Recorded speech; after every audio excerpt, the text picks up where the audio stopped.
In the spring of 1519 CE, as the first rays of the sun kissed the waters of Lake Texcoco, Tenochtitlan stirred awake. Canals shimmered like veins carrying life through the city. Markets hummed with tens of thousands of voices. Temples pierced the sky, their stone faces gleaming in the morning light. This was a city alive with power, pride, and an unshakable belief in its own destiny. At the heart of this magnificent empire stood one man, Montezuma II, the emperor, the king whose word could decide life or death for millions, a ruler seen as a near god. To his people, he was not merely a man, he was the bridge between earth and sky, between gods and mortals. And on this day, something felt deeply unnervingly wrong. Far beyond the horizon, over the eastern waters, shapes appeared, strange, impossible shapes that defied all reason. Massive wooden creatures with white sails glinting in the sun. Their shadows stretched across the waves like floating mountains. And upon them walked men, unlike any Montezuma had ever known, pale-skinned, bearded, glinting in metal that reflected the sunlight like fire. The Aztecs did not call them invaders. They called them omens, because long before a single Spaniard set foot on Aztec soil, prophecy had warned of this exact moment. Comets had blazed across the night sky, temples had caught fire with no explanation, strange voices echoed through the cities, mourning disasters yet to come. One legend spoke of towers of fire descending from the heavens. Another spoke of the return of a god, Quetzalcoatl, the feathered serpent, coming from the east. And 1519 was the year foretold. For Montezuma, the emperor, this was not a matter of curiosity. It was terror, because in the Aztec worldview, fate was absolute. Humans existed only at the mercy of forces far greater than themselves. Montezuma was raised to read signs, interpret dreams, and fear divine retribution. His entire life was shaped by obedience to the cosmos. So when messengers arrived, breathless and terrified, describing floating fortresses and thunder weapons capable of killing from a distance, Montezuma did not prepare for war. He did not rally the armies. He prayed, waited, and sent gifts, gold, feathers, jewels, sacred artifacts, not as tribute, but as appeasement, an attempt to honor what he believed were returning gods. Imagine the weight of that moment. You are the most powerful ruler in the known world. Your empire commands hundreds of thousands of warriors. Your armies have crushed rivals for generations, yet now you hesitate, because what approaches might not be humans at all. The Spaniards, led by Hernán Cortés, marched inland with fewer than 600 men. Hundreds of thousands of Aztecs could have obliterated them in a single day. But Montezuma, trapped between fear, faith, and prophecy, did nothing. He ordered the roads cleared, the bridges repaired, and the gates opened. Because in his mind, you do not fight the gods, you welcome them. Every advisor had a different opinion. Some pleaded for immediate attack. Others suggested fortifications and ambushes, but Montezuma could not act against destiny. Every decision was measured against prophecy, ritual, and the sacred calendar. And yet, the world was changing faster than the gods' script. Horses, beasts, the Aztecs had never seen, thundered across the landscape, their riders wielding weapons that spat fire. Cannons roared like angry gods. Steel tore through obsidian defenses, and still Montezuma hesitated. This hesitation would become one of the most controversial decisions in history. Was it fear, faith, or the weight of a world he believed was divinely ordered? Scholars debate to this day, and here's the chilling part. While Montezuma sought to appease gods, he unknowingly welcomed men who would destroy his civilization. What he interpreted as destiny, the Spanish saw as opportunity. This was the day everything changed, not with a single battle, not with a dramatic clash of swords. The fall of the Aztec Empire began with a king staring into prophecy and mistaking conquerors for gods, and the truth is more unsettling than most realize. Montezuma believed he was obeying divine law, He believed resistance would bring wrath. Every gift he sent, every bridge he repaired, every road he cleared, pulled his empire closer to destruction. So now, with the Spaniards drawing nearer, the question is no longer if war will come. The question is whether belief alone can survive in a world that no longer bends to prophecy. And next we must go deeper to understand the man before the crown, the prince shaped by fear, faith, and the weight of gods. Long before Montezuma wore the crown, before he ruled the Aztec Empire with the weight of life and death in his hands, he was a boy named Montezuma II. Born into bloodlines of gods and warriors, his cradle was not a place of lullabies and laughter. It was a place of omens, prophecies, and unrelenting expectation. From the very first cry, his life was measured in signs. Priests scoured the skies for comets. Elders consulted the sacred codices for his fate. Even the way his umbilical cord fell was scrutinized. Every detail, every gesture, every cry of the infant Montezuma was interpreted as either approval or warning from the divine. Imagine being a child in such a world. Every moment of curiosity was tempered by fear. Every step forward shadowed by judgment. Every thought measured against what the gods demanded. Montezuma's earliest lessons were not reading, writing, or play. They were obedience, vigilance, and fear. He was taught that the universe was fragile, that balance was everything, and that the gods could punish a single misstep with famine, plague, or war. And so the boy learned to fear not only death, but the consequences of failure. By the age of 10, Montezuma had witnessed rituals that would haunt a man twice his age. Priests sacrificed prisoners atop the towering Templo Mayor, their hearts torn from their chests, their screams echoing across the city. To outsiders, these rituals were horror. To young Montezuma, they were law. The gods demanded blood, and blood must be given. Even his family enforced the weight of destiny. His mother whispered tales of past emperors, men who had failed the gods and were struck down, their cities burning, their lineages ended. His father, a ruler of strict discipline, drilled into him that mercy was weakness, hesitation was death, and faith was absolute. Every night Montezuma lay awake, listening for the voices that haunted the palace corridors. Dreams were omens, nightmares were lessons, and sleep was never truly safe. Priests would come to interpret his visions, warning of enemies, betrayal, or divine displeasure. By the time he was a teenager, fear and reverence were inseparable from his very being. Yet within this fear, a shrewd intelligence was growing. Montezuma learned the power of perception. He observed advisors bending to circumstance, nobles plotting in secret, warriors testing boundaries. He understood that knowledge, not just strength, could shape destiny. The boy who trembled before the gods became a youth, who calculated each step, who measured every word, every glance. Even play was a lesson in control. When other children ran freely through the streets, Montezuma's games were exercises in strategy and foresight.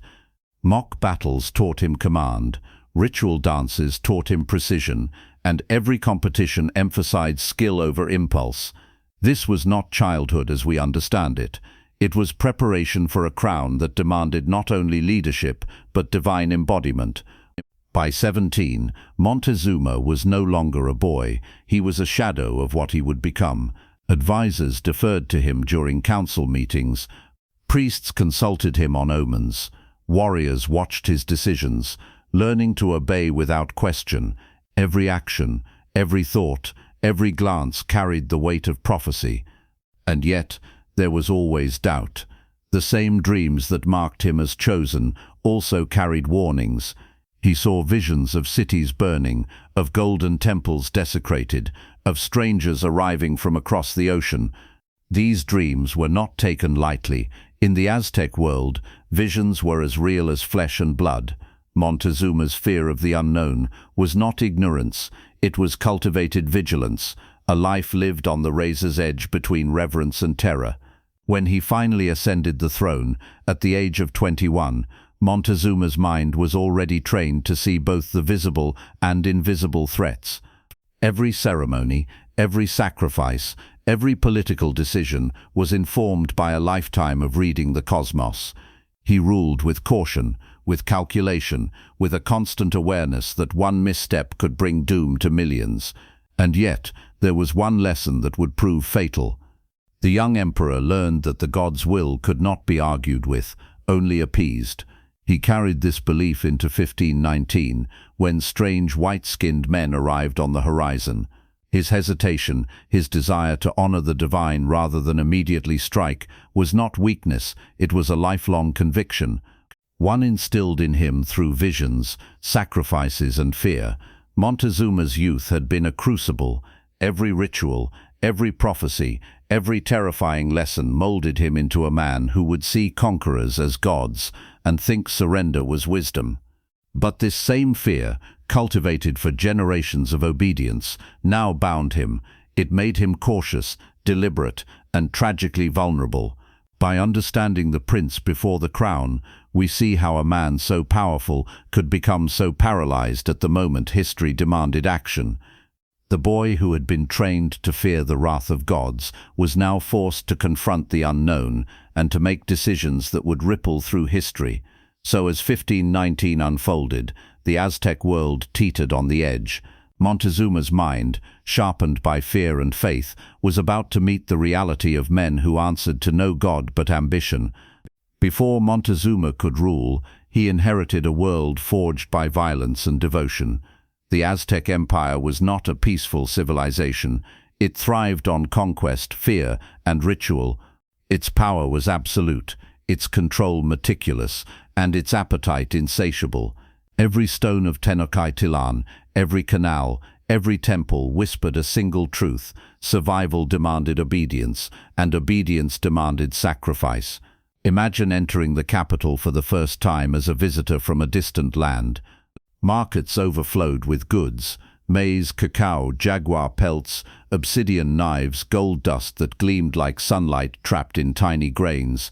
Tens of thousands of people moved through the city like currents of water, each playing a role in an intricate system that had taken centuries to perfect. Above it all, the Templo Mayor towered into the sky. Its double staircases rose like a bridge to the gods. At the summit, priests performed rituals that outsiders could scarcely endure to witness. Human hearts, still beating, were held aloft to the heavens. Blood spilled down the steps, a crimson river offering strength to the gods and warning to the people. To the Aztecs, this was not cruelty, it was necessity. The empire demanded blood to survive. Conquered cities were required to send tribute: gold, maize, warriors for sacrifice. Refusal meant annihilation. Tributes were measured not just in wealth but in lives, and the emperor's word was law. Montezuma would inherit not only a throne, but the weight of this relentless system. And yet power in the Aztec world was not only external, it was psychological. Every citizen, noble and warrior, knew the consequences of defiance. Children were raised on stories of cities that fell because of disobedience. Priests instilled fear and devotion in equal measure, teaching that even the slightest disrespect could summon famine, plague, or death from the gods. The empire's strength was as much in the minds of its people as in its armies. Montezuma, as the young emperor, walked this delicate balance daily. Every decree had to reinforce authority without provoking rebellion. Every festival, every procession, every sacrifice served a purpose to remind the people that the gods were watching, and the emperor was their chosen intermediary. And then there was war. Aztec warriors were trained from adolescence. Courage, strategy, and endurance were celebrated. But above all, capturing prisoners for sacrifice was the highest honor. Victory was not measured solely by land gained or enemies defeated. It was measured by the lives taken to appease the gods. Each battle was both political and religious, a demonstration of earthly might and divine favor. Montezuma understood this intimately. By the time he ascended, the empire had already consumed countless lives in its pursuit of stability and power. He knew that to rule was to be complicit in this system, to order death as surely as one ordered tribute. But he also believed that every act of bloodshed, every ritual, reinforced the balance that kept his world from unraveling. Yet within this structure lay fragility. The same devotion that bound the empire together also created tension. Nobles grew powerful, warriors ambitious, and conquered peoples resentful. One misstep could ignite rebellion, and the human cost of ritual sacrifice only fueled fear and hatred beneath the surface. Montezuma had to navigate a constant tightrope between divine expectation and human ambition, and here's what made the empire terrifying, even to its own people. The Aztec system demanded participation in rituals that were unthinkable to outsiders. Parents handed over children for religious initiation.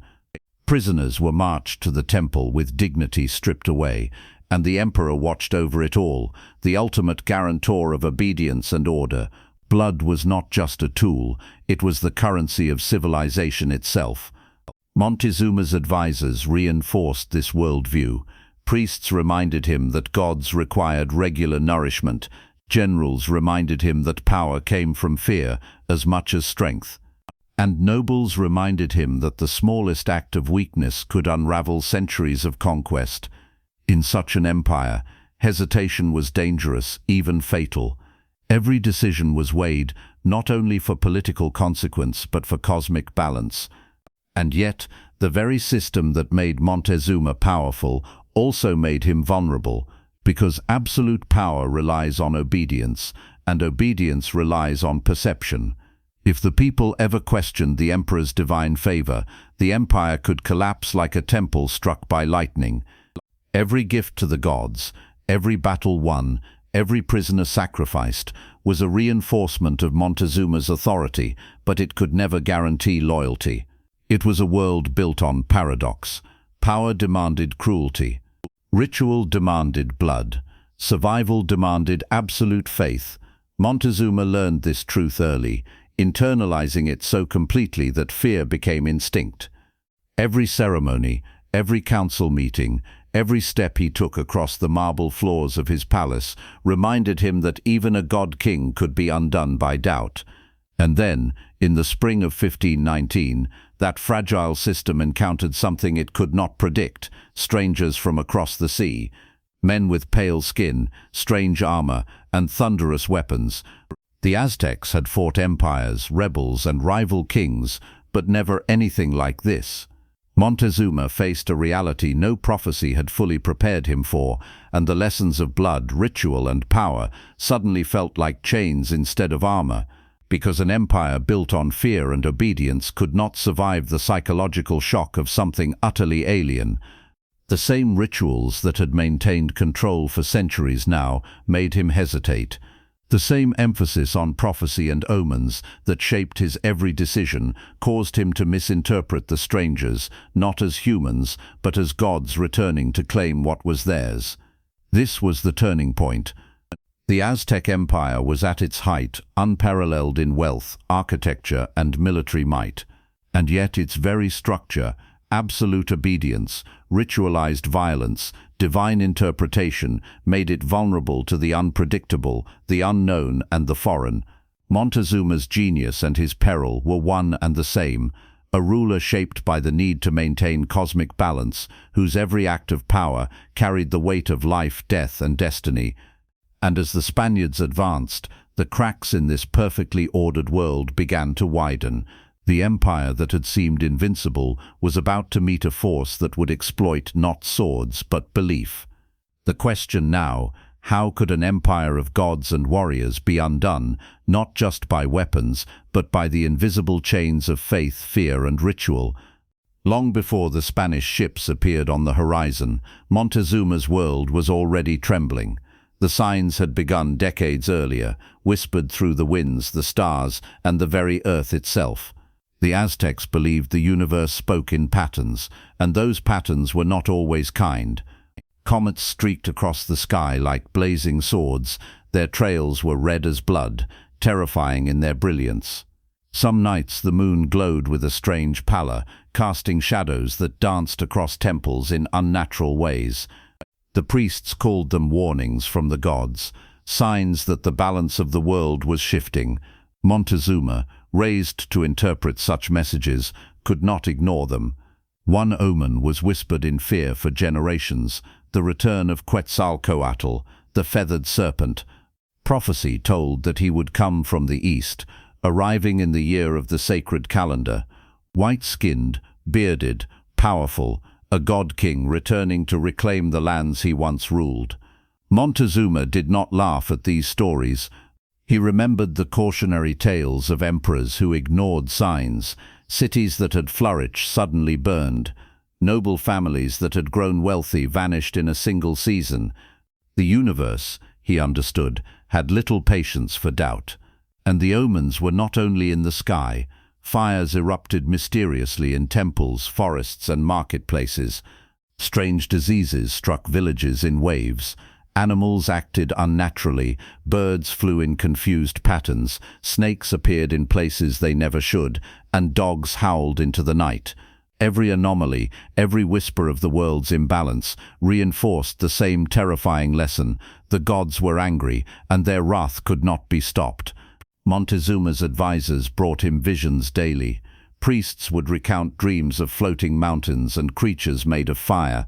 Shamans warned of strange invaders carrying weapons that burned, of men who would come from beyond the sea.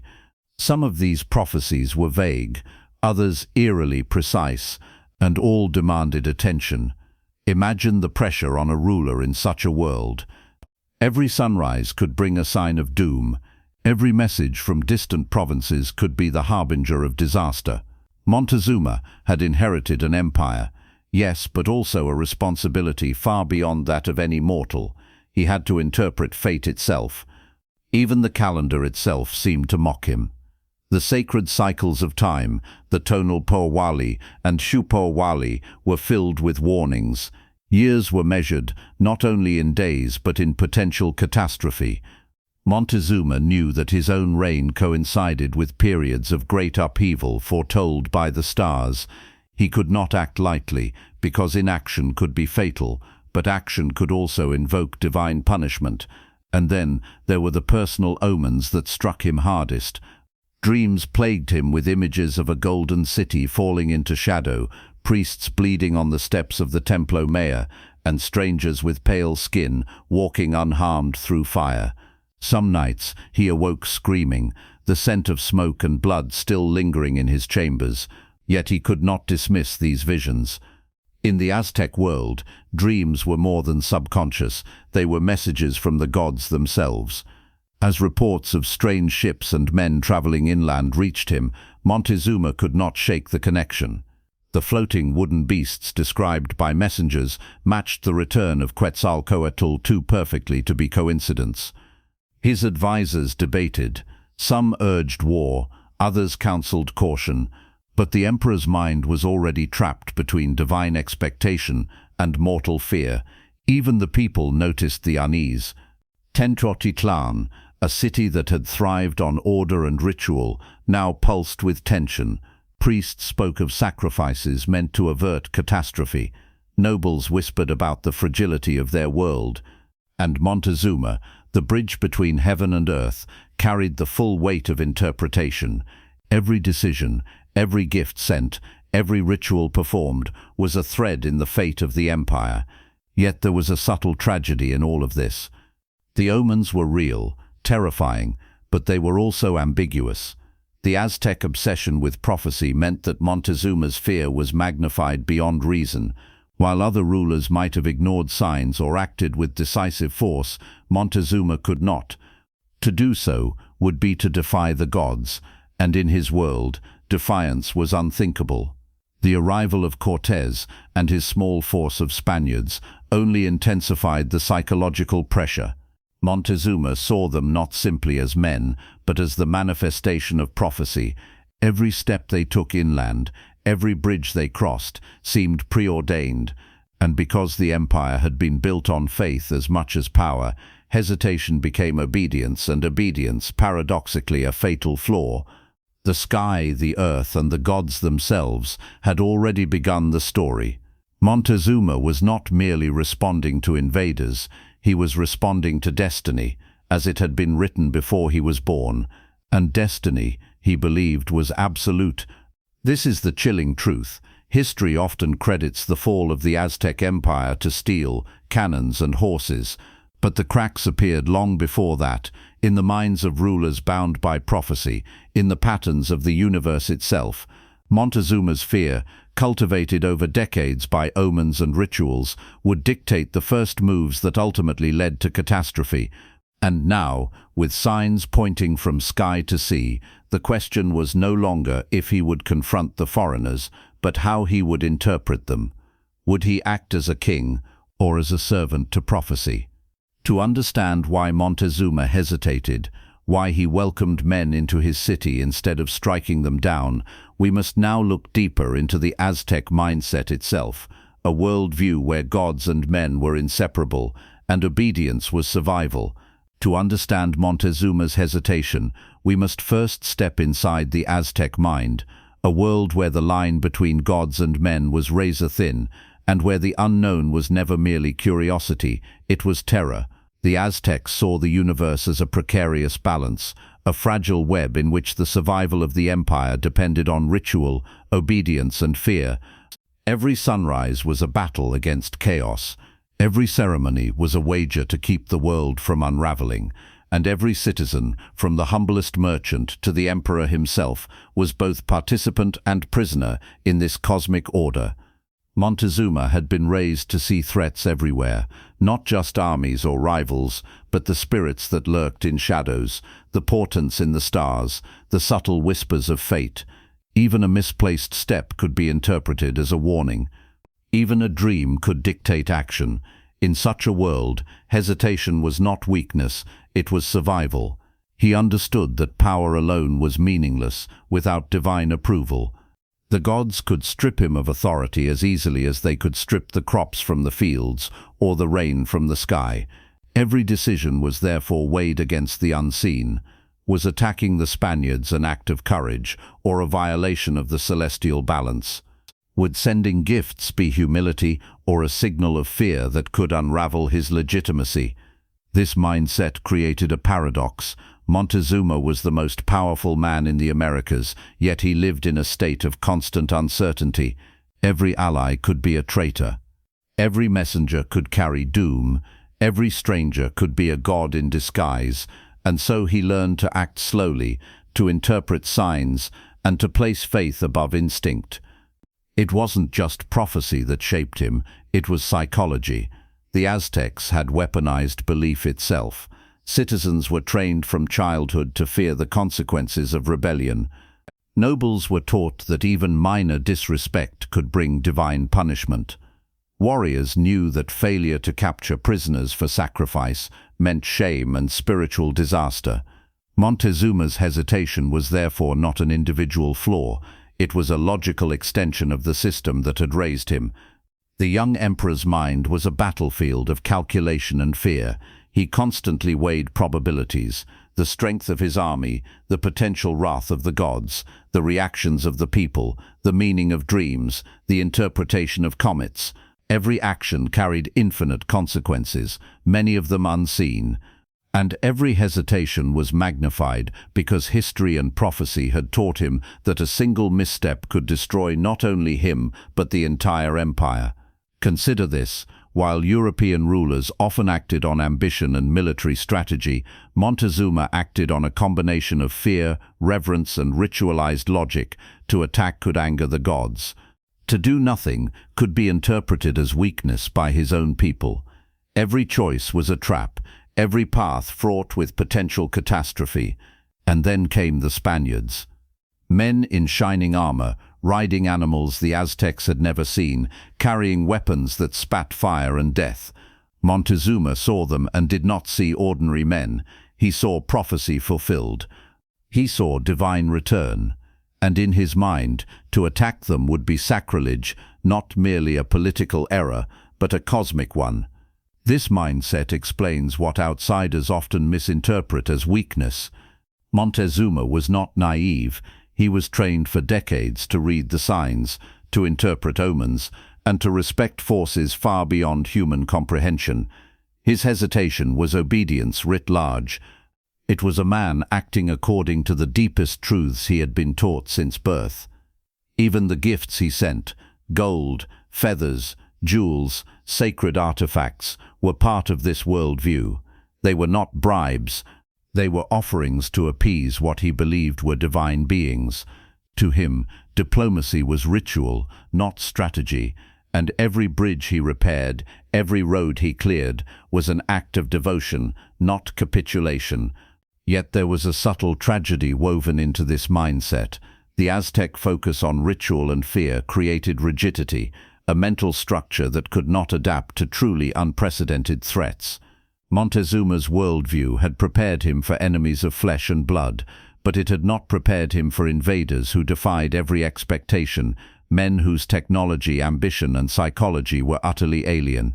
This rigidity became his undoing. The empire he inherited was brilliant, powerful, and terrifying, yet Montezuma's own training, his belief in prophecy, and his fear of offending the gods blinded him to the very human threat advancing inland. And here's the haunting truth. While historians often blame him for failing to strike first, the reality is more complex. Montezuma's actions, his hesitation, his offerings, his careful observation, were entirely consistent with the Aztec mindset, a civilization built on obedience, ritual, and the belief that humans were only players in a game run by gods. In other words, Montezuma did not fail because he was weak. He failed because he was too faithful to a world that no longer existed. A world in which prophecy dictated action, where fear and ritual governed decisions, and where obedience to the divine outweighed even common sense. By understanding this mindset, we begin to see why the Spanish fewer than 600 men could walk unchallenged into the heart of the Aztec Empire. Montezuma's fear was not of them. It was of what he thought they represented: destiny, judgment, and the wrath of gods long forgotten by the world of men. And as the empire teetered on the edge of contact with the unknown, the stage was set for decisions that would forever alter history. The Aztec mindset, steeped in faith, terror, and ritual, would dictate the empire's response. And that response would determine not only Montezuma's fate, but the fate of an entire civilization. On a hot morning in 1519, the horizon over the Gulf of Mexico trembled with sails. A fleet of Spanish ships cut through the waves, carrying Hernán Cortés and fewer than 600 men, soldiers, sailors, and adventurers. They were armed with steel, gunpowder, and horses, weapons the Aztecs had never imagined. For the Aztecs, these arrivals were beyond comprehension. The men were pale, their faces hidden beneath metal helmets that reflected the sun like fire. They rode animals that thundered across the landscape, beasts with eyes wide and wild, covered in muscles that dwarfed anything the Aztecs had seen. Horses, unknown in the Americas, seemed to blur the line between man and monster.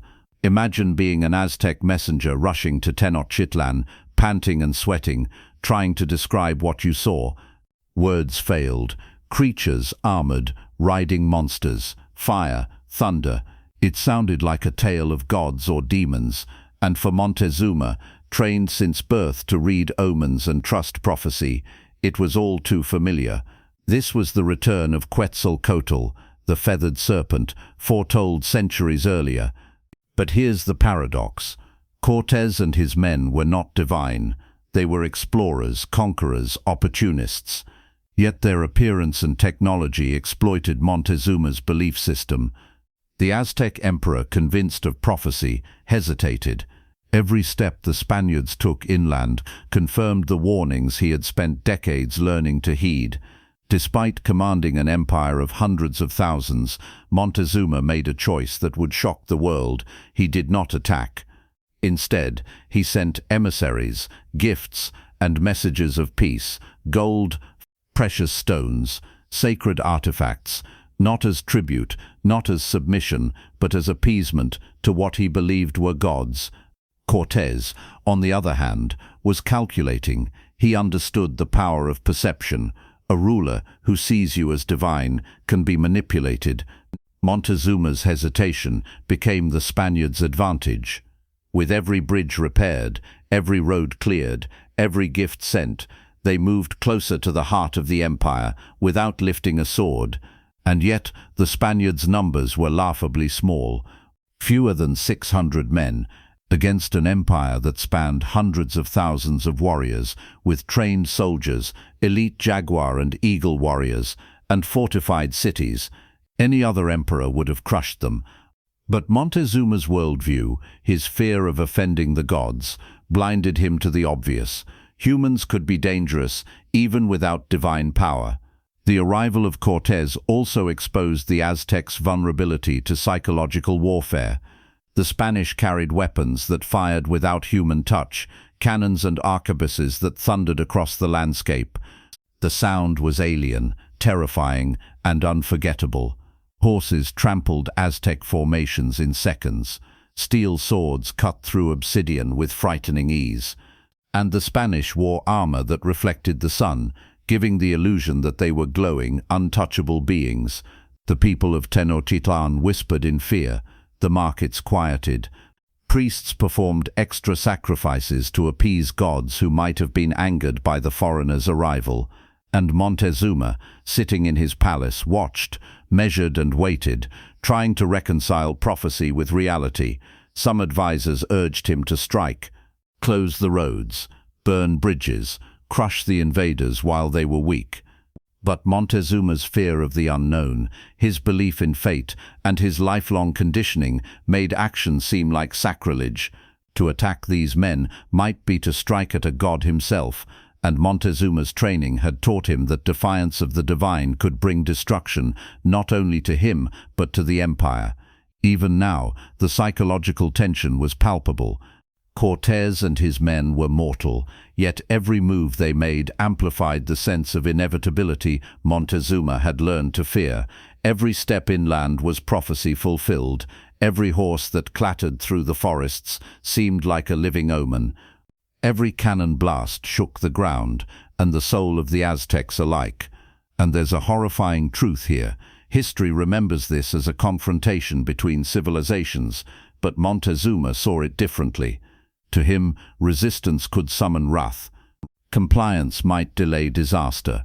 Every gift he sent was a calculated attempt to negotiate with fate itself, not a political maneuver. By the time Cortés reached the Valley of Mexico, Montezuma had already made his choice. The roads were open, the city gates welcoming, and the empire, one of the greatest civilizations on earth, was poised to meet a handful of men because the emperor trusted prophecy more than power. This moment also illustrates the fragility of even the most formidable empires. Tenochtitlan had stood for centuries, its temples, canals, and warriors unmatched. Yet the combination of belief, fear, and the psychological edge of the unknown made it vulnerable. History is often told through battles and numbers, but here mindset outweighed steel. As the Spaniards entered the city, gold in their eyes, the Aztecs gazed in awe and terror. They did not see soldiers, they saw gods, and in doing so, they sealed the fate of their empire. Montezuma's hesitation, a lifetime of preparation to obey and interpret, became a chain that would bind him and his people. And now, the world would witness one of history's most extraordinary ironies, an empire built on ritual, fear, and absolute power, falling not to overwhelming force, but to the precise exploitation of belief. The stage was set. Montezuma had welcomed the Spaniards, believing he was honoring prophecy. Cortés had entered, understanding how to manipulate fear, and Tenochtitlan, the jewel of the Aztec Empire, stood on the precipice of disaster. It's almost impossible to fathom from a modern perspective. Montezuma, the emperor of one of the greatest empires the world had ever seen, invited an enemy into his own palace. Tens of thousands of warriors stood ready outside the walls of Tenochtitlan, yet the gates were opened, bridges repaired, and gold-laden emissaries sent forward. How could a king, trained to command obedience and strike down threats, allow such a thing? The answer lies in a mixture of faith, fear, and prophecy. To Montezuma, the Spaniards were not ordinary men. They were the manifestation of legends, the return of Quetzalcoatl, the feathered serpent, predicted to arrive from the east. Every detail matched the stories he had studied his entire life.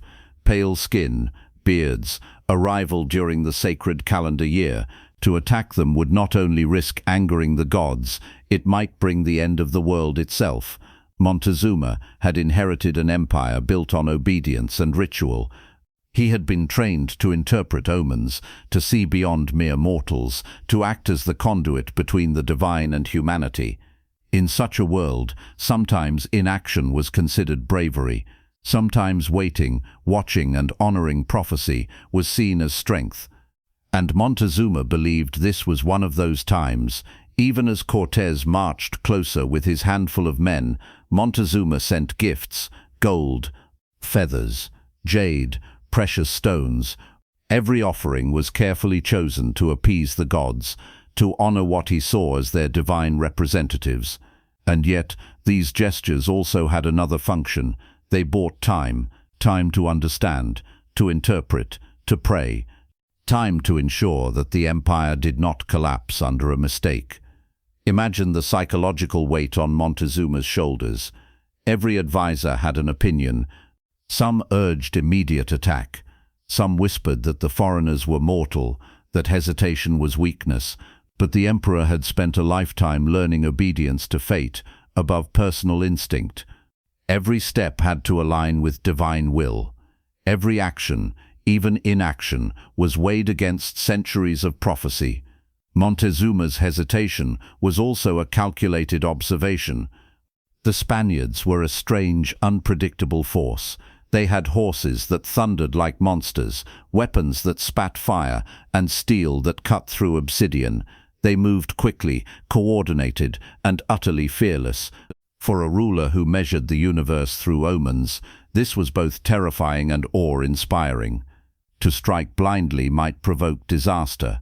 To welcome them might avert it, at least in his mind. And then there was the empire itself.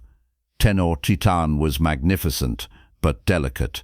Bridges, canals and roads created incredible infrastructure, but they were also vulnerabilities. The movement of armies, the collapse of walls, the spread of disease, all of it could unravel the empire. Montezuma may have calculated that a peaceful entrance was the safest way to maintain order while trying to understand this unknown threat. But the most unsettling factor was faith. Montezuma's entire life had been guided by prophecy. The arrival of men from the east coincided too precisely with ancient texts to be dismissed. The more he observed, the more the signs seemed to confirm the warnings he had been raised to respect. To resist them would not only defy the gods, it would defy the very essence of the empire itself. This decision would haunt history. Critics would later call him weak, indecisive, or even complicit in the fall of the Aztec Empire. But within his worldview, he was acting with reason, courage, and caution. He was obeying the patterns of the universe, performing the role of emperor as he had been trained. The gates were opened, not because he was naive, but because he was faithful and too human to challenge destiny. And here's the terrifying truth, that faith was exactly what Cortés exploited. The Spaniards, understanding the Aztec reverence for prophecy and gifts, moved confidently into the city. Each bridge repaired, each road cleared, each offering delivered strengthened their position without a single battle fought. The psychological advantage was complete. Even the Aztec people noticed the change. Whispers spread through the markets and temples. Warriors, who had been trained to fight and conquer, were now confused. They saw the emperor's hesitation and wondered, if the most powerful man in the empire does not strike, should we? Fear, uncertainty, and awe rippled through Tenochtitlán, undermining confidence from the top down. And in the palace, Montezuma watched it all. He understood that his empire's greatest strength, obedience, ritual, and fear of the gods, was now also its greatest vulnerability. He had preserved Tenochtitlán's internal order for decades. Now, that very order could prevent him from taking the decisive action needed to save it. It is easy to judge Montezuma with hindsight, But to step inside his mind is to see a man torn between divine mandate and mortal peril, between history and prophecy, between fear and duty. The gates opened because he believed it was the only way to preserve the world he had inherited. And yet in doing so, he unknowingly set in motion a chain of events that would lead to his own capture, the empire's downfall, and a tragedy of unimaginable scale. The moment the Spaniards entered Tenochtitlan was not the beginning of war. It was the beginning of collapse. Every step they took was aided by Montezuma's faith. Every favor, every gift, every bridge repaired, made it easier for the invaders to dominate the city without raising a sword. And Montezuma, the bridge between gods and men, could do nothing, not because he lacked power, but because his power was bound by belief. By the time Cortés reached the emperor's palace, it was clear Montezuma had let the enemy in, and in doing so, he had ensured that the next phase of history would be written not by Aztec hands, but by foreign steel and fire. The question that now hung over Tenochtitlan was chilling. How could an empire of gods and warriors fall so completely without a single immediate battle? When Hernán Cortés stepped onto the streets of Tenochtitlan, he did so with fewer than 600 men, but armed with something far more powerful than weapons alone: psychology. He understood a truth that would define history. Empires can be toppled not just by steel, but by fear, manipulation, and the exploitation of belief. The Spaniards quickly learned that the Aztecs placed extraordinary value on gold. To them, it was more than wealth. It was sacred, a gift from the gods, a connection to the divine itself.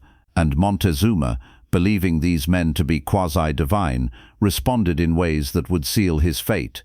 He sent tons of gold, finely crafted treasures, and priceless artifacts, thinking it would appease the gods and perhaps satisfy these mysterious beings.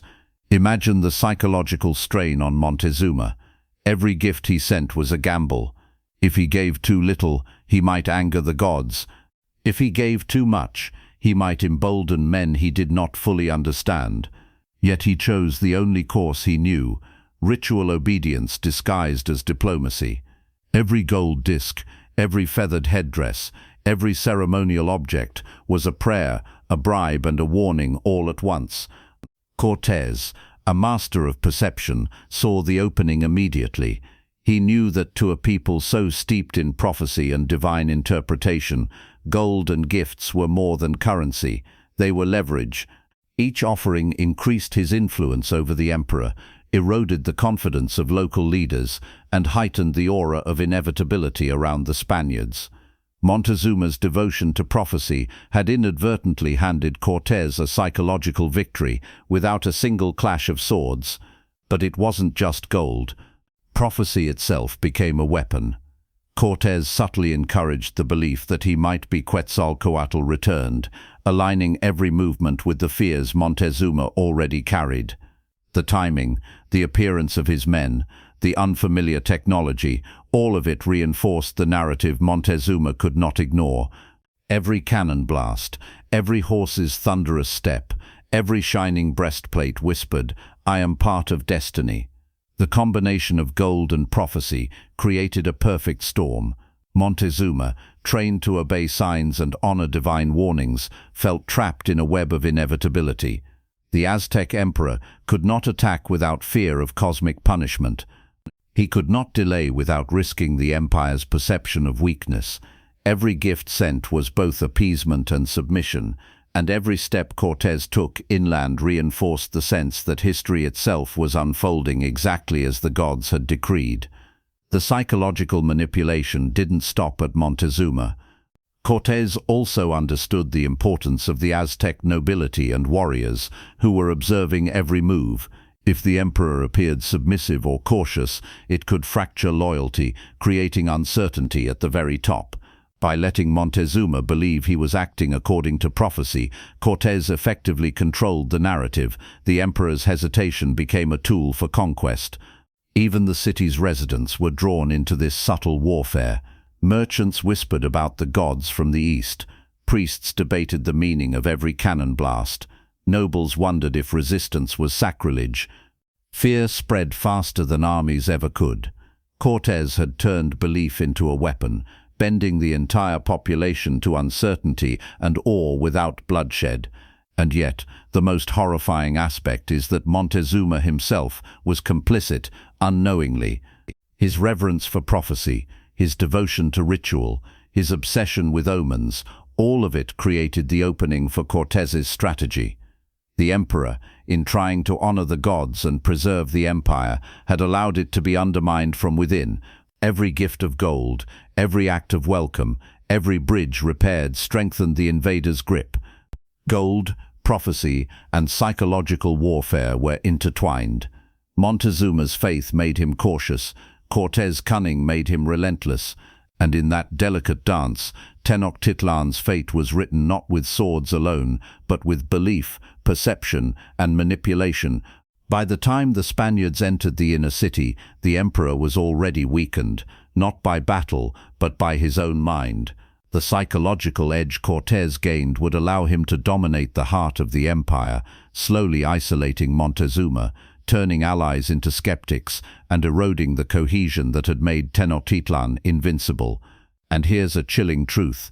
History often celebrates victories in terms of numbers, weapons, and battles. But in this case, the Aztec Empire was falling long before a single soldier died, because the mind of the emperor had been conquered first. Gold and prophecy had done what armies could not. Montezuma's faith, which had been his greatest strength all his life, became a trap. By obeying what he believed were divine instructions, he had opened his city, exposed his people, and given a foothold to a handful of men who would reshape the world forever. Soon, the emperor would face a personal nightmare, becoming a prisoner in the palace he had ruled, while the very city that worshipped him teetered on the edge of chaos. It began subtly. Cortés, with fewer than 600 men, had already entered Tenochtitlan, almost unchallenged, moving through its streets as if they belonged to him. The city's residents whispered, unsure whether to be in awe or fear, and Montezuma, the most powerful man in the Americas, watched it all from his palace, slowly realizing that he was no longer in control of his own empire. The first step toward captivity was psychological. Cortés treated Montezuma with respect, almost reverence, while subtly asserting dominance. Gifts, rituals, and appearances were carefully choreographed. The emperor, believing he was negotiating with gods or destiny itself, allowed it, not fully grasping that he was being manipulated into submission. Soon, the palace, once a symbol of his absolute power, became a gilded cage. He could walk its halls, issue commands, and see his subjects, but the choices that truly mattered were no longer his. Cortés had gained the ultimate weapon, control of the emperor's mind. Montezuma's hesitation, his faith, his devotion to prophecy, all became leverage. Every order he gave could be ignored. Every action he attempted could be countered, and every gift he sent strengthened the invader's grip. The emperor's isolation intensified the danger. Trusted advisors were sidelined, nobles were uncertain whether to resist or obey, and the people began to doubt. Montezuma, once the bridge between gods and men, now found himself disconnected from both. The city looked to him for leadership, yet he was constrained by fear, prophecy, and the subtle manipulation of the Spaniards. Imagine the terror of that position. The man who could command life and death across hundreds of thousands of warriors now felt powerless. He could see the streets teeming with his own people, warriors ready to defend their homes, yet the very act of commanding them risked displeasing the gods he had served his entire life. Every action carried cosmic consequences. Cortés exploited this uncertainty brilliantly. He moved troops strategically, appearing stronger than reality, creating tension in every corner of the palace. Horses thundered outside Montezuma's chambers, cannons boomed in distant plazas. The emperor, who had trained to read omens, began to interpret these signs as confirmation of his worst fears, that the prophecy he had tried to honor was now being used against him. The psychological pressure was relentless. Montezuma had been raised to believe that defiance of divine signs could destroy civilizations. Now, every decision to resist, to negotiate, even to breathe, felt like rebellion against fate itself. And the more he obeyed, the more trapped he became. His palace was no longer his sanctuary. It was a prison built by belief and fear. The people of Tenochtitlan watched too. They could see the emperor's hesitation, his fear, his confusion. Confidence in leadership began to erode. The nobles debated, should they follow the Spaniards' orders, side with the emperor, or take matters into their own hands. The seeds of chaos were planted in the heart of an empire that had once seemed unshakable. And the most horrifying part, Montezuma understood the implications. He was aware that his submission was a risk, that it might embolden the enemy, that it could destroy the very civilization he had sworn to protect. Yet, bound by prophecy, fear of the gods, and the weight of decades of training, he could not act decisively. Every moment of hesitation brought him closer to being not just a prisoner of the Spaniards, but a prisoner of his own mind. This psychological captivity set the stage for what was to come. Cortés' strategy relied not on overwhelming force, but on the control of perception, fear, and belief. Montezuma's obedience, his ritualized fear, his respect for prophecy, all became instruments of conquest. The emperor, who had commanded hundreds of thousands of warriors, now relied on a handful of foreign men, unable to act against them. And as the days passed, the palace transformed. It remained magnificent, adorned with gold, feathers, and sacred artifacts, symbols of power and prestige. Yet behind its walls, Montezuma was slowly stripped of agency. Decisions that once flowed naturally from the throne were now dictated by fear, negotiation, and the relentless pressure of destiny misinterpreted. He had become a king in name only. The tragedy deepens when you consider his perspective. Montezuma, throughout his life, had been trained to read the future, to see danger in the patterns of the stars, to honor prophecy above all else. Yet this very training, the foundation of his wisdom, became the instrument of his entrapment. The skills that made him a master of fate were the same skills that made him vulnerable to manipulation.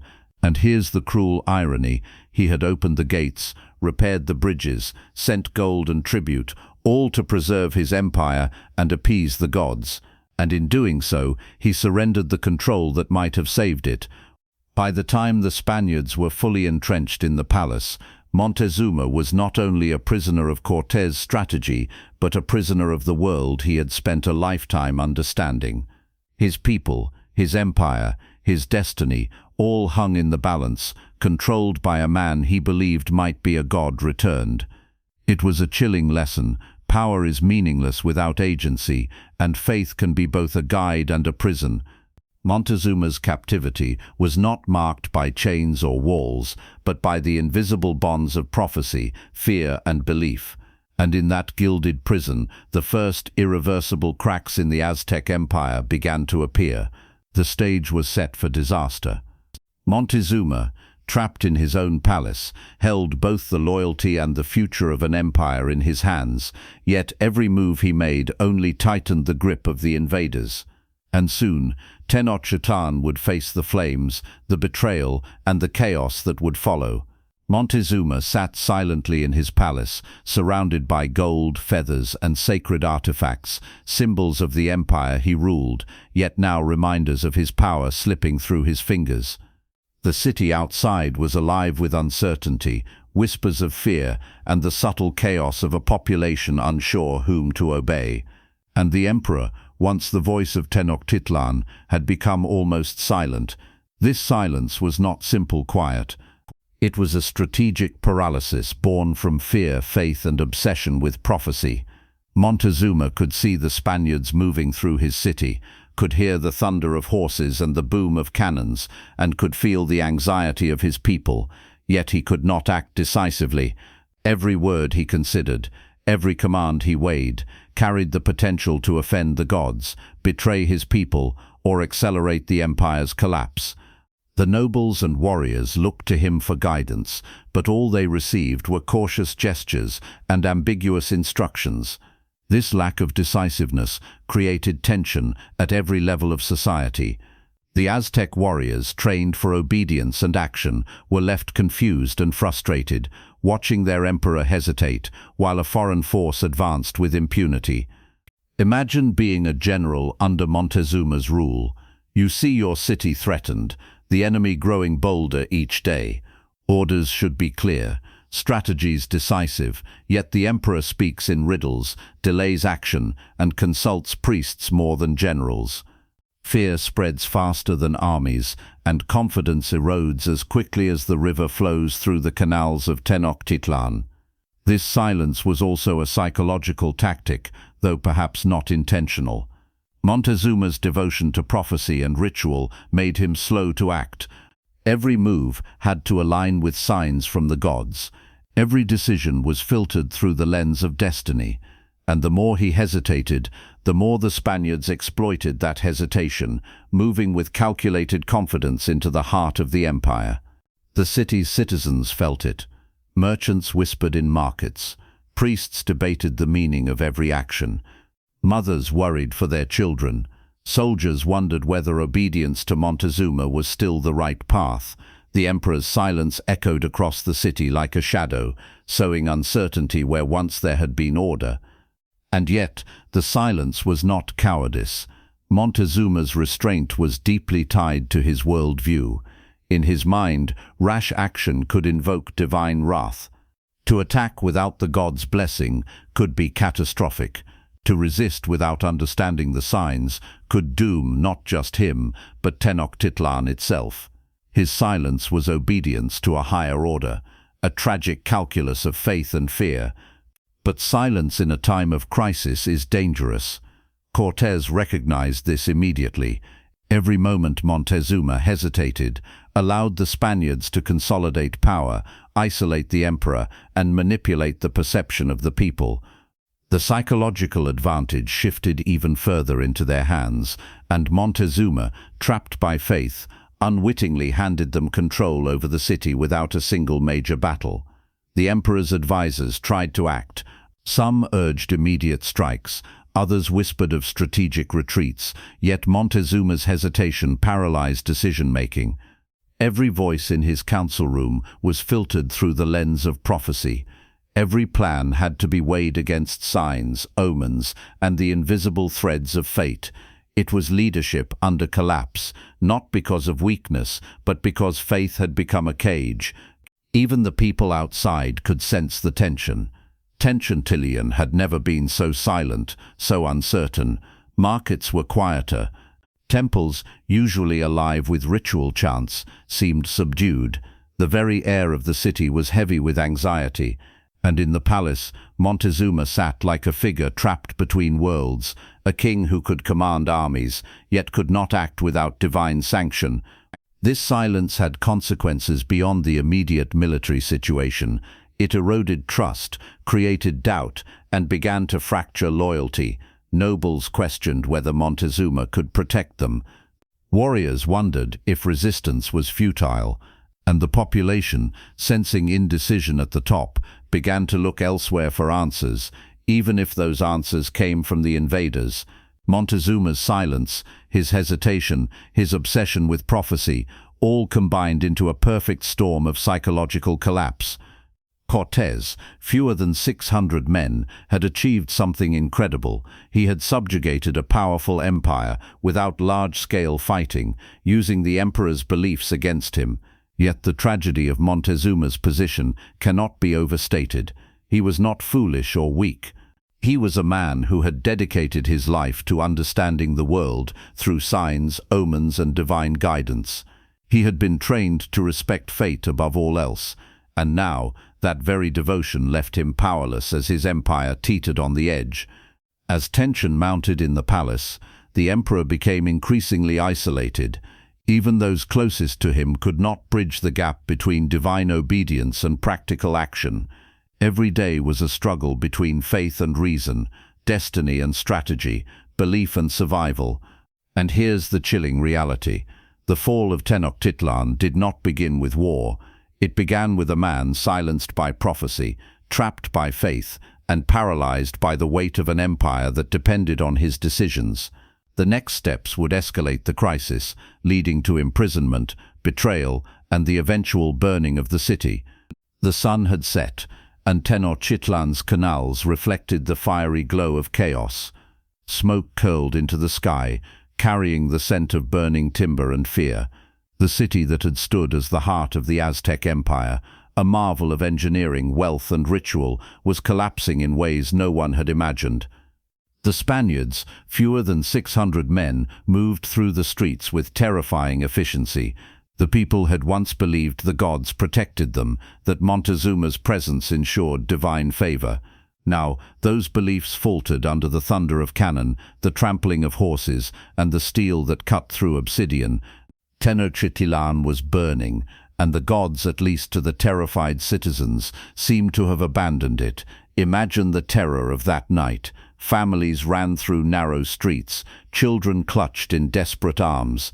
Temples, symbols of centuries of faith, were engulfed in flames. Warriors, trained for a lifetime to defend their city, were caught between loyalty to an emperor who could not act and a foreign enemy who seemed unstoppable. Montezuma watched from his palace, the gilded walls now offering little protection. The sounds of the city, screams cracking timber, the roar of flames pierced the chambers where he had once held court. His people, whom he had ruled as a living bridge between gods and men, were being slaughtered and burned, and he could not stop it. The psychological collapse of the emperor mirrored the physical destruction outside. Montezuma had been trained to obey prophecy, to interpret omens, to fear divine wrath above all else. Yet here, in the midst of carnage, the very signs he had revered offered no guidance. Fire consumed temples, cannons shattered stone, horses, monsters of muscle and fury, tore through streets that had never known such terror. The gods, he realized with chilling clarity, had not intervened, and that realization was devastating. Montezuma, once the most powerful man in the Americas, understood that his faith, his obedience, his careful interpretation of signs had not protected his empire. Every delay, every gift sent in appeasement, every hesitation in the palace had brought him here. The city was falling, and the weight of responsibility crushed him. The Spaniards, aware of the psychological advantage, encouraged the chaos. Fires were not accidental, they were strategic. Panic spread faster than armies ever could. Aztec warriors, caught between defending homes and following their emperor's immobilized leadership, began to falter. The city's canals, once lifelines of trade and transportation, became traps as bridges burned and escape routes disappeared. And yet, the most horrifying aspect was that Montezuma could not act. He could not order a counterattack, could not organize evacuation, could not rally his people. Every decision was filtered through prophecy, every thought haunted by the possibility that resistance might bring divine punishment. The very skills that had made him a great ruler had become chains around his mind. Inside the palace, the tension was unbearable. Advisors pleaded, priests prayed, warriors waited, and Montezuma remained silent, watching the city burn. The screams outside were mirrored by the screams inside, the screams of a leader trapped by his own beliefs, unable to save those who trusted him most. And the fire spread relentlessly. The markets that had once thrived with tens of thousands of voices were reduced to ash. Temples, once symbols of divine favor, were blackened and crumbling. The people who had danced, traded and prayed along the canals now ran through smoke-choked streets, their world falling apart in the span of a single night. This was more than a military defeat. It was a collapse of faith, of culture, of civilization. Tenochtitlan, a city built to honor the gods and display the power of an empire, was reduced to chaos, and the very gods Montezuma had served seemed absent, silent in the face of destruction. And yet, even in this chaos, the Spaniards pressed forward. Cortés knew the value of terror and symbolism. Every street burned, every temple destroyed, every fleeing citizen reinforced the impression that the Spaniards were unstoppable, that divine forces had abandoned the city. It was psychological warfare executed to perfection. Montezuma, trapped within the palace walls, could do nothing but watch. He had spent decades learning to obey prophecy, to respect divine patterns, to interpret the signs of the universe, and now, when he needed guidance most, there were no answers. The empire he had inherited, nurtured and ruled with discipline, was crumbling before him. By the end of the night, Tenochtitlan was no longer the jewel of the Aztec Empire. Its streets were filled with fire, its canals clogged with debris, its people terrified and disoriented, and at the heart of it all sat Montezuma, a king imprisoned by his own faith, powerless to stop the collapse of everything he had ever known. This night marked a turning point, not just in the physical battle for the city, but in the story of the Aztec Empire. It revealed the devastating combination of human psychology, divine fear, and the cunning of the few over the many. Tenochtitlan burned not solely because of guns and steel, but because belief and hesitation had created an opening that Cortés exploited to devastating effect. And the tragedy deepens. Montezuma, the man whose life had been devoted to guiding his people according to the will of the gods, could do nothing as his empire was consumed by fire. The Aztec world, once vibrant, proud, and seemingly invincible, now teetered on the edge of annihilation. The stage was set for the ultimate tragedy, the death of Montezuma himself, a man caught between destiny, faith, and the unstoppable force of history. The name Montezuma echoes through history as both a ruler and a warning, a man whose life and death became the symbol of a civilization lost. But the exact circumstances of his death remain one of history's most haunting mysteries. Was he murdered? Did he fall victim to his own people? Or was it a tragic mistake, a culmination of fear, faith, and misunderstanding? It began in the chaos of Tenochtitlan. The city was burning, the people were terrified, and the Spaniards, entrenched in the palace, were attempting to consolidate power. Montezuma, once the unchallenged emperor of millions, now stood trapped between two worlds, the invading Europeans and the Aztec citizens whose loyalty wavered in fear and anger. Reports differ, and that is part of the tragedy. Some Spanish accounts claim that Montezuma was struck by stones and arrows thrown by his own people, who saw him as a traitor for allowing foreigners into the city. Others suggest that the Spaniards themselves, perhaps in desperation or miscalculation, killed him. Every narrative, no matter the source, paints a picture of chaos, misunderstanding, and inevitability. Imagine the scene: an emperor, once worshipped as a near god, now helpless amidst the screams of his people.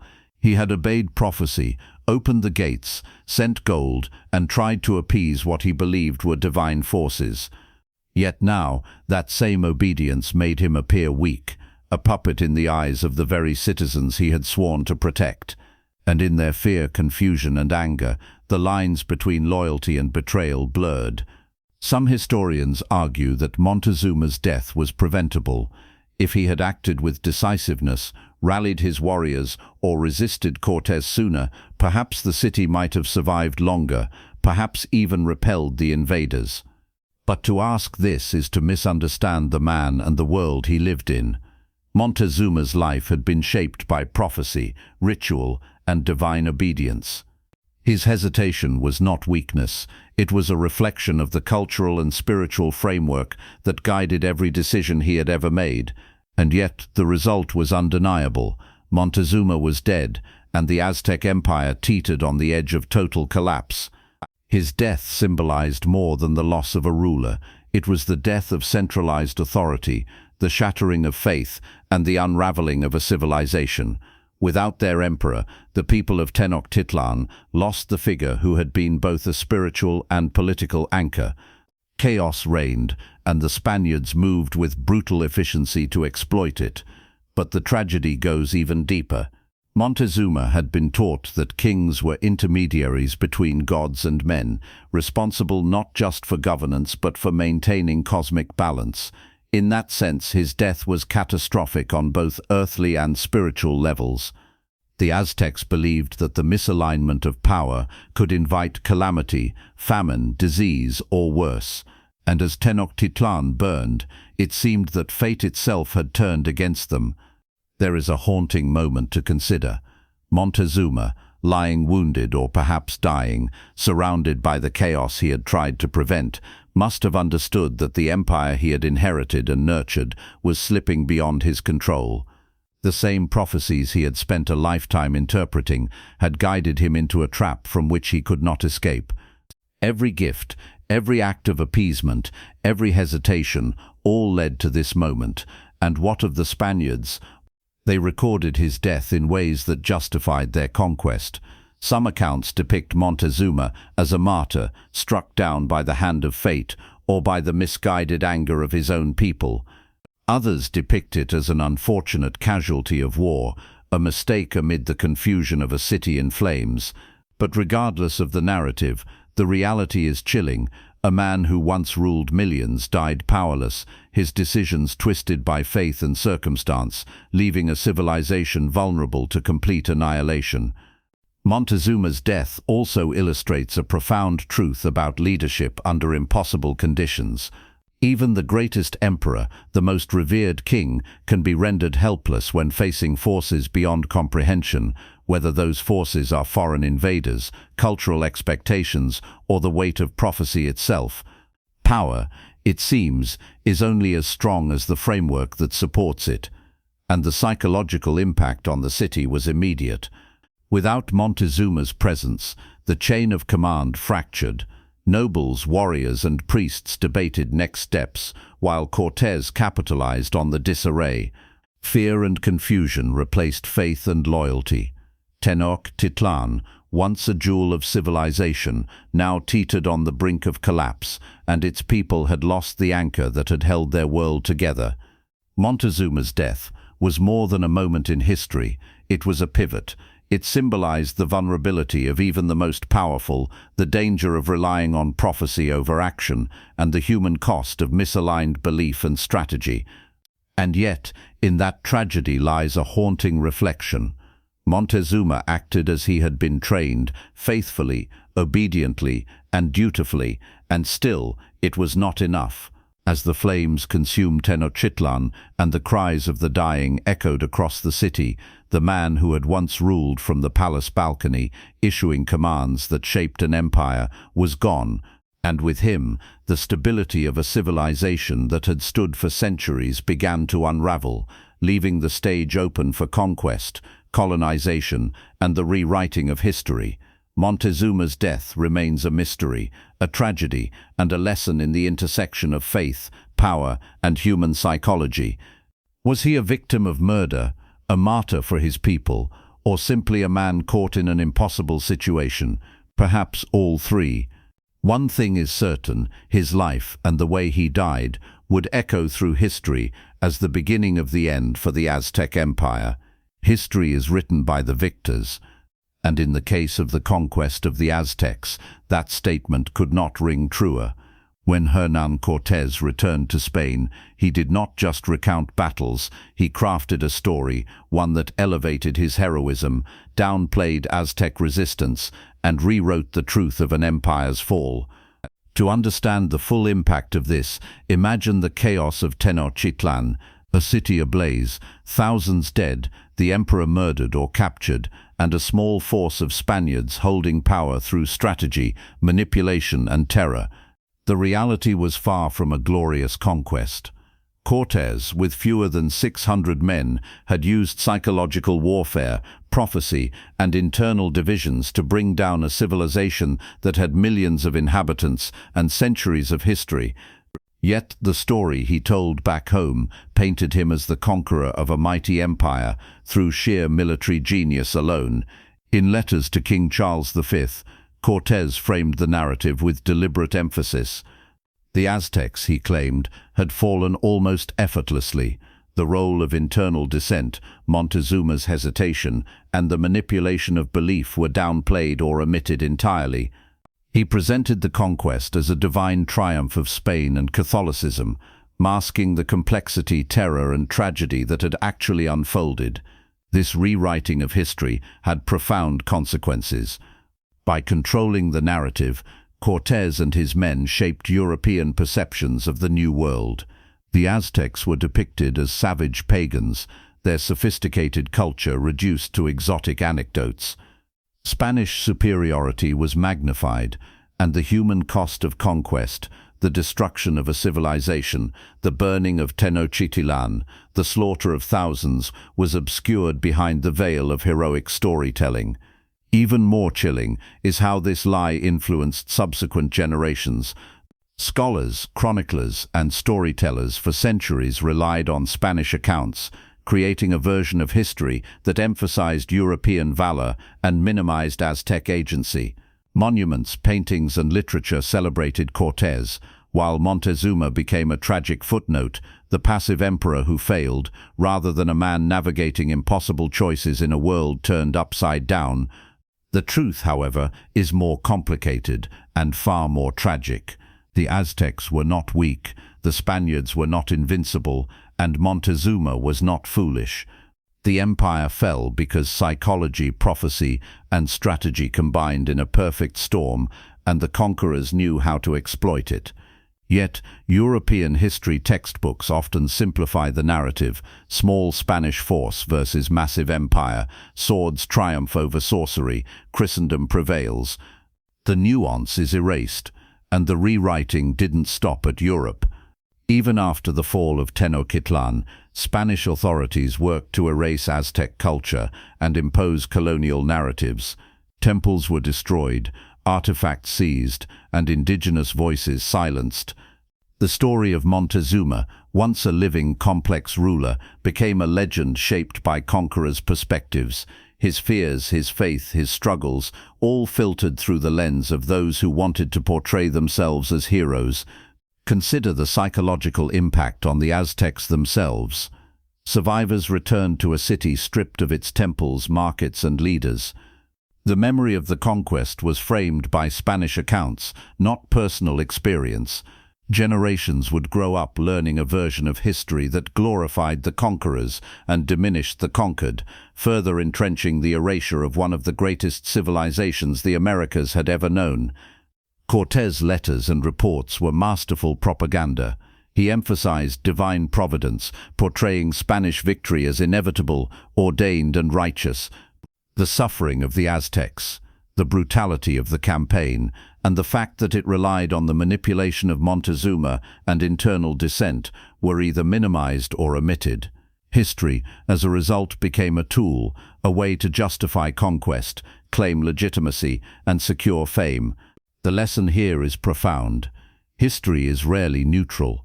What we are taught about the fall of the Aztecs is often filtered through the lens of those who benefited from it. Cortés' narrative framed Montezuma as weak and passive, the Aztecs as doomed, and the Spaniards as heroic, a version that continues to influence perceptions today. But if we look closer, we see a very different story. We see an emperor trapped by prophecy, a people betrayed by circumstance and fear, and a conqueror who understood that the mind and spirit could be as powerful as steel and gunpowder. The real victory was not just the taking of a city, it was the rewriting of an empire's legacy, shaping the world's understanding of the Aztecs for centuries to come. And that is the chilling truth. The conquest of Tenochtitlan did not end with the fall of walls or the death of Montezuma. It continued in the stories, the chronicles, and the propaganda that erased voices, manipulated perceptions, and glorified conquest over truth. The empire may have been destroyed physically, but its erasure in memory was just as decisive. Montezuma, the man who had tried to protect his people through faith and wisdom, became a symbol shaped by the victors. His decisions, his fear, his faith, everything that had made him human was distilled into a narrative that served someone else's glory. And the Aztec Empire, with its wealth, culture, and ingenuity, was remembered not for its brilliance, but as a cautionary tale of conquest. The rewriting of history is a weapon in itself.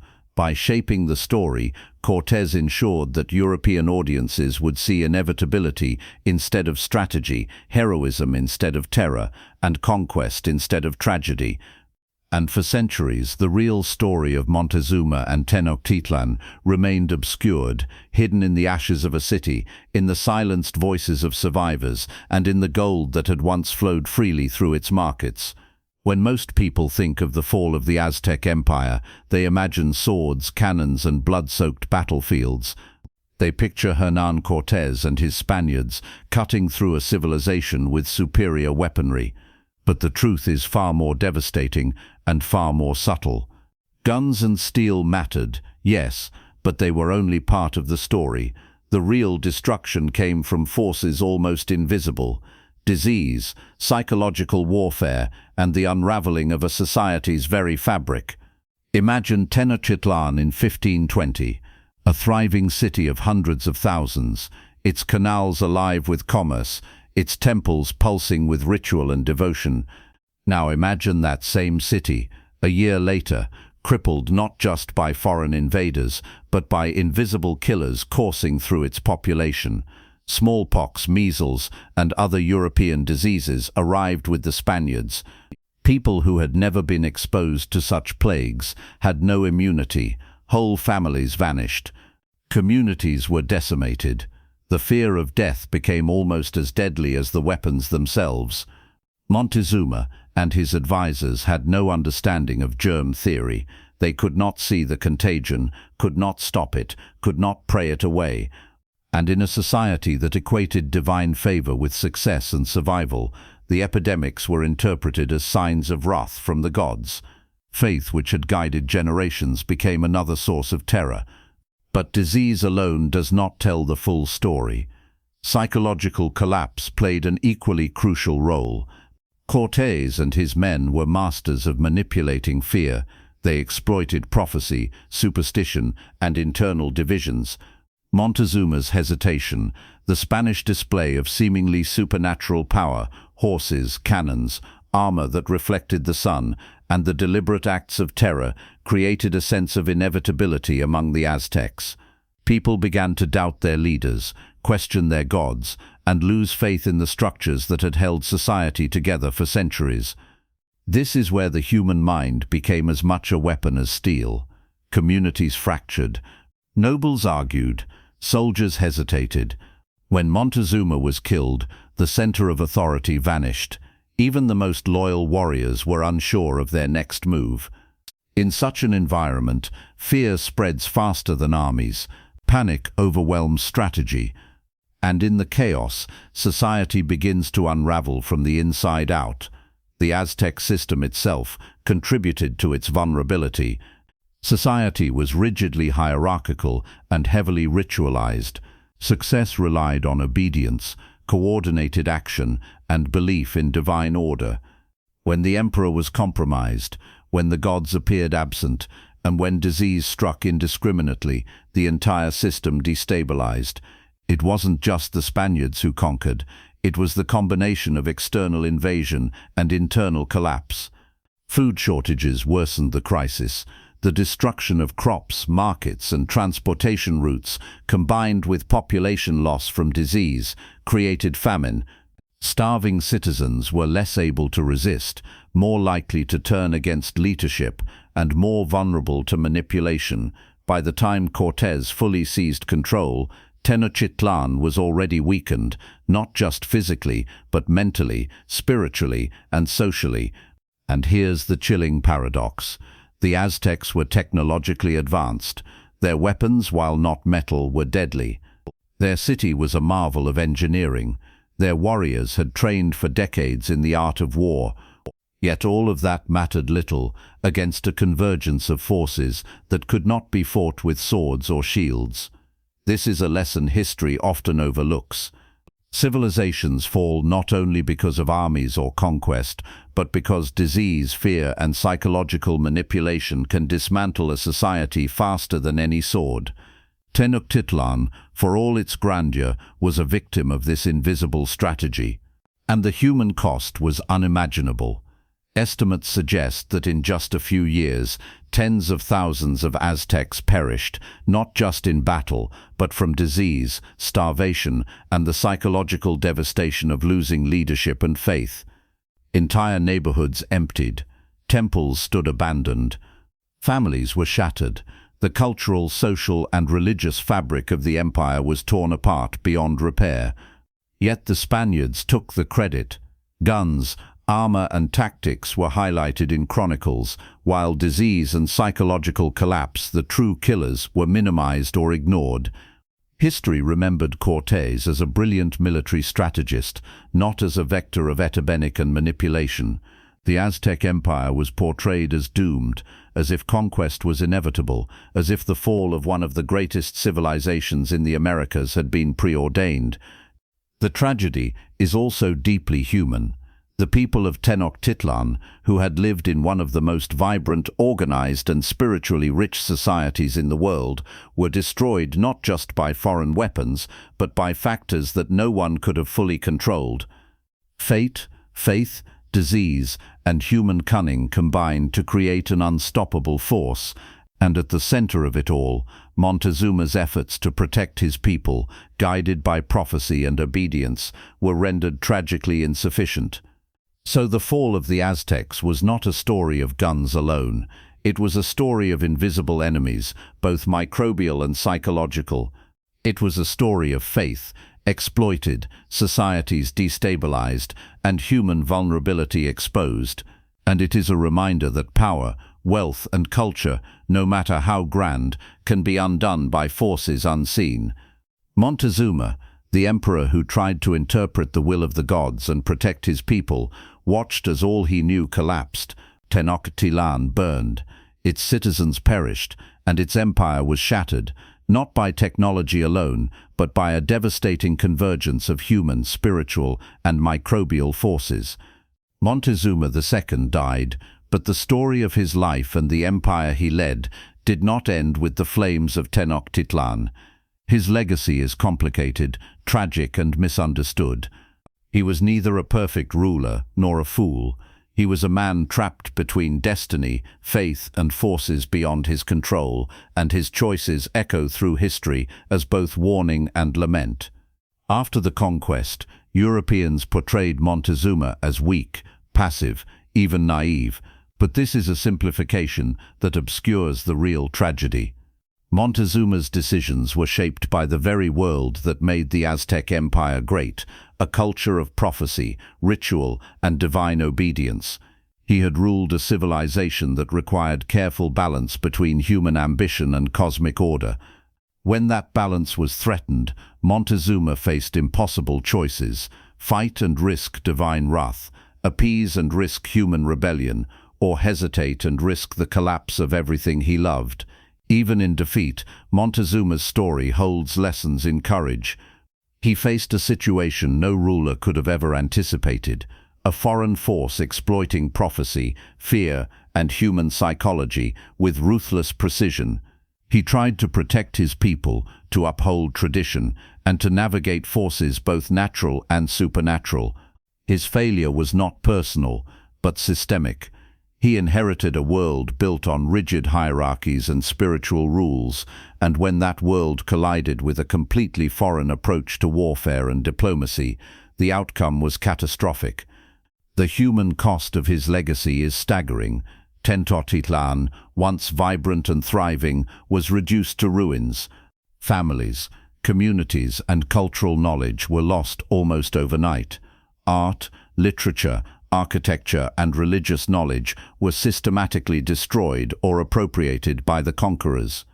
The empire Montezuma governed, one of the most sophisticated civilizations on Earth, was erased, and with it, much of the identity of its people. Yet Montezuma's legacy survives in subtler ways. His life illustrates the limits of power, the fragility of human societies, and the consequences of placing faith above flexibility. He reminds us that even the most brilliant rulers can be undone when unseen forces converge: disease, ideology, psychological warfare, and internal division. And in this, Montezuma's story becomes universal. History is filled with leaders who faced situations beyond comprehension, yet few have been so tragically immortalized.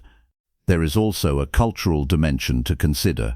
Montezuma is remembered differently in European and indigenous narratives. To Europeans, he was a symbol of the fallen savage, a foil to Spanish heroism.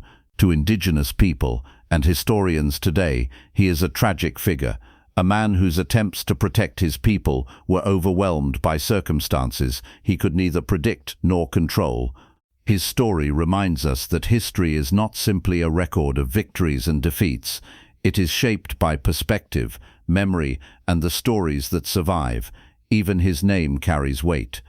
Montezuma has become synonymous with tragedy, loss, and the fall of civilizations. Every retelling of his life carries echoes of human vulnerability, misjudged prophecy, and cultural collision. He was a man who ruled wisely, feared the gods, and understood the fragility of his empire, yet still fell victim to forces beyond human comprehension. And perhaps most haunting of all is the question that lingers: what would have happened if Montezuma had acted differently? If he had defied prophecy, rallied his people decisively, or struck first against Cortés, could the Aztecs have survived longer? Could history have been rewritten? We may never know. What is certain is that his legacy is a blend of human fallibility, cultural strength, and the tragic inevitability of circumstance. Even today, centuries later, Montezuma's story resonates. It reminds us that leaders are human, that civilizations are fragile, and that the forces shaping history are rarely linear or simple. His tragedy lies not in personal weakness, but in being caught at the intersection of destiny, belief, and overwhelming external pressure. Montezuma also reminds us of resilience in silence. Despite defeat, the memory of his leadership and the Aztec Empire endures in art, archaeology, and oral histories. Scholars reconstruct the city, the rituals, the culture, and the wisdom that was almost lost. In that sense, Montezuma's legacy is not just tragedy. It is a testament to endurance, memory, and the human desire to preserve what was nearly destroyed. And yet, one cannot ignore the painful lessons. The fall of Tenochtitlán was not only a story of conquest, but of systemic vulnerability. Faith without flexibility, obedience without discernment, and structure without adaptability created a perfect storm. Montezuma's life and death teach us that brilliance and caution can become traps if circumstances change faster than human comprehension. So, when we remember Montezuma today, we see more than a defeated emperor. We see a man whose decisions were dictated by faith, culture, and prophecy, a leader whose hesitation was a reflection of the world he had inherited, a ruler who loved his people and tried to protect them, yet could not overcome forces beyond human control. Tragedy beyond defeat, that is the legacy of the last emperor of the Aztecs. And this brings us to the final chapter: what was truly lost when the Aztec Empire fell? Beyond the physical destruction and the death of Montezuma, an entire civilization, its knowledge, its culture, its way of understanding the world was erased. The story of Tenochtitlán is not just one of conquest, but of human potential extinguished and lessons nearly forgotten. Close your eyes for a moment and imagine Tenochtitlán at its peak. Towering temples kissed the sky, canals gleamed under the sun, markets thrummed with life, and every street told a story of a civilization both brilliant and ancient. This was not just a city, it was the heart of a culture, a hub of knowledge, ritual and artistry unmatched in the Americas. And yet, within a few short years, almost all of it was gone. The fall of Tenochtitlan was not just a military victory, it was an erasure of an entire way of life. Every temple toppled, every library destroyed, every codex burned represented centuries of accumulated wisdom, religion, science, and art. The Aztecs had mapped the stars, perfected agricultural systems, cultivated vast trade networks, and built a society that balanced ritual, politics, and community. All of this was wiped away, not by chance, but by design. Think about what was lost. Codices that recorded history, law and astronomy were destroyed. Temples that had stood for generations became rubble. Oral traditions were interrupted, leaving gaps in knowledge that would take centuries to even partially recover. The Aztec Empire, a beacon of human ingenuity, was buried under the ashes of conquest. And it wasn't just physical destruction. The psychological trauma inflicted on survivors reshaped an entire people. Families were torn apart, children orphaned, and leaders killed. Communities were scattered. Faith, once a guiding force, became a tool of oppression under colonial rule.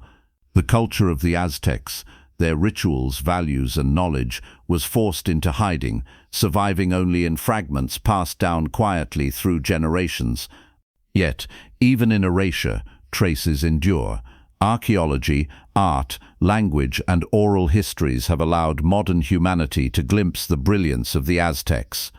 Scholars study their temples, reconstruct their calendar systems, and translate their codices. Artists recreate murals, and descendants of the Aztec people keep the memory alive through storytelling, ceremonies, and cultural preservation. The resilience of memory is the final testament to what Montezuma once ruled. But let's confront a hard truth. The world lost more than a city or an empire. We lost an alternative vision of society. The Aztecs had a complex understanding of balance between humans and nature, between ritual and governance, between life and the divine. Their collapse denied the world a perspective on what civilizations could achieve outside of Europe and Asia. The achievements of Tenochtitlan, from engineering to medicine, were largely erased or co-opted. Imagine the libraries that might have taught us more about astronomy, medicine, and agriculture. Imagine the philosophies, the poetry, the artistry, the music that could have influenced global culture centuries earlier. The death of Montezuma and the fall of Tenochtitlan were not just tragedies for the Aztecs, they were tragedies for humanity. Knowledge lost, innovation delayed, culture extinguished. And yet, this erasure also carries lessons. The conquest of the Aztecs reminds us that human civilizations, no matter how sophisticated, are fragile. It shows the danger of arrogance, both from external forces and from internal rigidities. It teaches that faith, while powerful, can become a trap if it prevents action in the face of existential threats. And it warns us that history remembered only through the lens of victors leaves the voices of the conquered forever silenced. Montezuma, the last emperor, was more than a cautionary tale.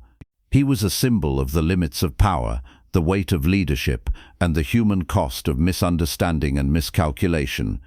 His life reminds us that even the wisest can be overwhelmed when culture, psychology, and circumstance collide. His death, and the destruction of Tenochtitlan, marked the end of one of the greatest civilizations in the Americas, a civilization whose stories, struggles, and triumphs were almost lost forever. And yet, in the fragments that remain, there is hope. Through art, archaeology, and storytelling, we can reclaim pieces of the past. We can honor the ingenuity, resilience, and depth of a people who built one of the most remarkable civilizations in human history. Montezuma's legacy lives not just in tragedy, but in the determination to remember, reconstruct, and learn from what was nearly erased. So, what did the world lose? It lost a city of gold and stone, of ritual and science. It lost the wisdom of leaders, priests, and scholars. It lost the voices of millions who lived, loved, and dreamed within Tenochtitlan's walls. And yet, even in erasure, the story survives, if we choose to hear it, study it, and remember it. History is not just about victories and defeats, it is about the human stories behind them. It is about empires, yes, but also about people, their choices, their beliefs, and the consequences they face. Montezuma's life and death, and the fall of Tenochtitlan, remind us that civilizations are fragile, history is written by those who survive, and what is lost can shape humanity for generations. So, as we close the story of Montezuma and the Aztecs, remember this: The fall of Tenochtitlan was not just a conquest of land or gold. It was the erasure of a civilization's identity, a cultural tragedy that echoes through centuries, and a stark reminder of what is at stake when belief, power, and circumstance collide. And if you take anything away from this story, let it be this: history is not just about kings, warriors, or battles. It is about the people, the knowledge, and the cultures that rise, flourish, and sometimes vanish, leaving lessons we must never forget.